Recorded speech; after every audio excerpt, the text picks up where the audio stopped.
1 ঘন্টার মধ্যে ভাই সিটে পড়ে আছিল ভাই, কেউ দেয় নাই ভাই। টাকাটা কি ইম্পর্টেন্ট মানুষের জীবনে থেকে? আজকে যদি আমার সন্তান থাকতো তাহলে কি টাকাটা তাহলে কি পাইতো না? আমার সন্তানরে পারবেন আপনি রাইনা দিতে কোন? বাচ্চাটা কিন্তু অসহায় কিন্তু মারা গেল ঠিক মতো ট্রিটমেন্ট না পারার কারণে। 1 ঘন্টার মধ্যে ভাই সিটে পড়ে আছিল ভাই, কেউ দেয় নাই ভাই। আর ভাই কুত্তার মতো জারি দিছে ভাই। আমি না 2000 টাকার লেগে ভাই আমার মারার বাইরে হলো ভাই। আমি রাত 4টা 2টা দিকে গেল আমার রাগ দেয়।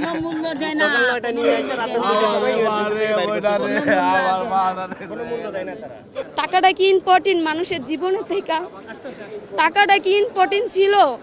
আজকে যদি আমার সন্তান থাকতো তাহলে কি টাকাটা তাহলে কি পাইতো না? টাকাটা অবশ্যই পাইতো, কিন্তু আমার বুকটা তো খালি হয়েছে। আমার সন্তানরে পারবেন আপনি রাইনা দিতে কোন? আমার সন্তান ছাদ থেকে পড়ে গেছে, তা আমরা ওখানে তাৎক্ষণিকভাবে আমরা ওখানে সিএনজিতে করে ঢাকা মেডিকেলে নিয়ে আসি। আনার পর যে চিকিৎসা এরা দেয়, চিকিৎসা ট্রিটমেন্টে ঠিক মতো হইতেছে না। বাচ্চাটা কিন্তু অসহায় কিন্তু মারা গেল ঠিক মতো ট্রিটমেন্ট না পারার কারণে। আমরা যে বিকালে খেলাধুলা করতেছিলাম, হঠাৎ দেখি যে একটা শব্দ, তো শব্দ শুনে আমি সামনে আগাইছি, যা দেখি যে অনেক মানুষ, তো এখানে মানুষজন ছিল, তো মানুষের সামনে যা দেখি যে একটা বাচ্চা আর একটা লোক পইরা আছে, তো রক্ত অনেক রক্ত পইরা আসলো, তো রক্ত এমন রক্ত কখনো দেখি নাই, কিন্তু কেউ আগে আসেনি।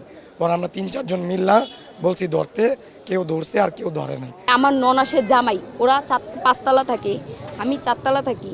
তা আমরা দুপুরবেলায় তাদের ঘরে গিয়েছিলাম। ঘরে যেয়ে আমরা হাসাহাসি করতেছি, ফাইজলামি করতেছি। এর মধ্যে ভাই আবার আমরা খাবারও খাইছি, আলু ডাল ভর্তা দিয়া টমেটো দিয়ে আমরা ভাতও খাইছি।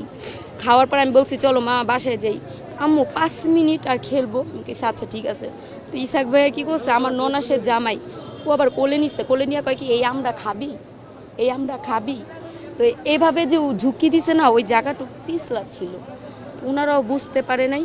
ওই এরকম যে করছে না, তখনই না পড়ে গেছে। অন্য কেউ কি ওই সময় ছিল? না, অন্য কেউ বলতে আমি দরজার সামনে বসে রয়েছি, আমার ননাসও দরজার সামনে, আমার ননাসের পোলাপাইন ঘরে, ওই জায়গা ব্যতিরিক্ত কেউই নেই। কিন্তু আমরা স্পষ্ট দেখছি সে পড়ছে।